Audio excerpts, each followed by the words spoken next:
The chaos of attachment.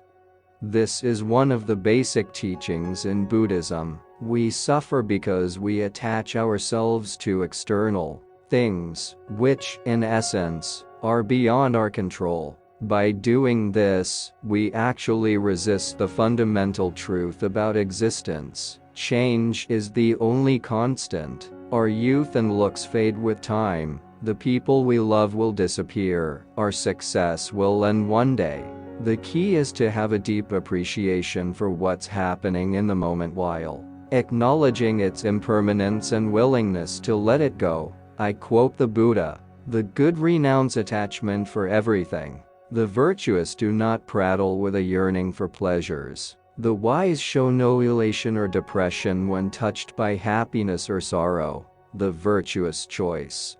Buddhists also teach that intense desire, which is often referred to as lust and longing, poisons the mind, causing restlessness and even illness. This does not imply, however, that we should try to totally eradicate desire. Buddhist monks have a strong yearning for nirvana. Additionally, if you're looking for pain treatment, Buddhism can be of interest to you.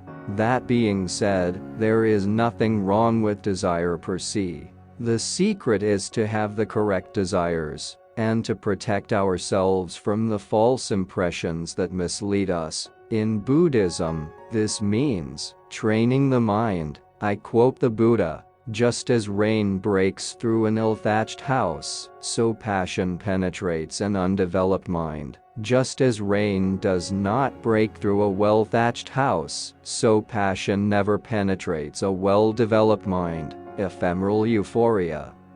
Sensual joys are what Buddhism says we shouldn't yearn for. While sensual pleasures are not inherently bad, indulging in them might lead to negative consequences. Cravings to satisfy sensory pleasures are the root cause of traits like gluttony, addiction, and greed. When our lives are controlled by the desire for sensuous pleasures, we are susceptible to being tricked by the demon Mara, who guides us toward terrible deeds, and, in essence, keeps us in misery. We often denigrate, abuse, assault, and even kill ourselves as well as other people, animals, and our surroundings out of anxiety, discontent, and cravings brought on by chasing sensuality.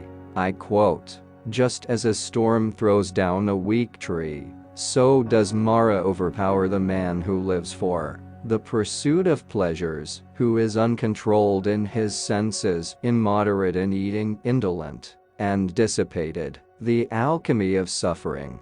Life inevitably involves suffering. Buddhism aims to put a stop to that suffering, yet ignoring life's darker aspects entirely is like throwing out the baby with the bathwater. The Buddha's journey to enlightenment was paved with tremendous sorrow, and we may frequently utilize our own pain as fertilizer for a better existence. The knowledge we gain from our suffering gives us the chance to be both more imaginative and compassionate. I quote, "Upon a heap of rubbish in the roadside ditch blooms a lotus, fragrant and pleasing, strength in unity." Like the Stoics, the Buddha counsels us to associate with virtuous and optimistic individuals, ideally, those who likewise journey towards enlightenment. If someone is truly committed to Buddhism, they should look for a Buddhist community to join, or perhaps pursue a career as a monk or nun. The Buddha even goes so far as to argue that spending time alone ourselves is preferable to being with idiots or negative influences. I quote, "Better it is to live alone. There is no fellowship with a fool. Live alone and do no evil. Be carefree like an elephant in the elephant forest." The Serene Mind. The meditation practice is the cornerstone of Buddhism. Achieving liberation from the mind that has, for the most part, grown out of control is the aim of meditation. Our thoughts do not define us. Nevertheless, regardless of how harmful our views have become, we have a tendency to identify with them.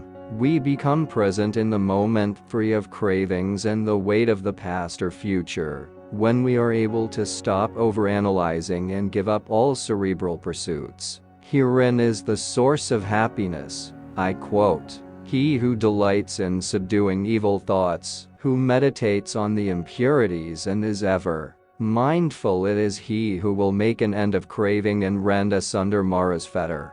Whispers of Malevolence.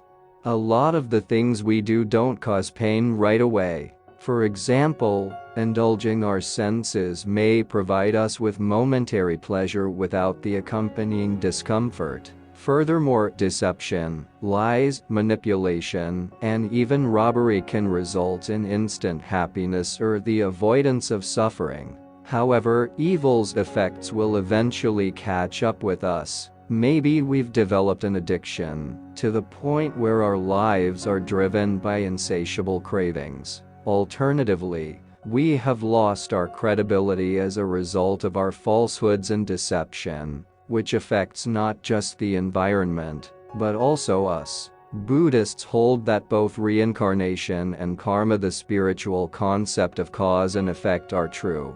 Therefore, if we escape the consequences of our terrible conduct in this life, they will undoubtedly arise in one of the hereafter experiences, potentially taking the form of a negative rebirth. I quote, "It may be well with the evildoer, as long as the evil ripens not. But when it does ripen, then the evildoer sees the painful results of his evil deeds." End quote. All in all, according to Buddhism, you reap what you sow. So, to wrap it up, let's summarize the Buddhist wisdom for inner peace as explained in this video. Attachment leads to suffering. Desiring the right things, pursuing sensual pleasures, leads to suffering. From misery grows beauty. Good company is important. A trained mind leads to happiness, and short-term evil has long-term consequences. There are many Buddhist scriptures to study besides the Dhammapada if you're interested. Thank you for watching.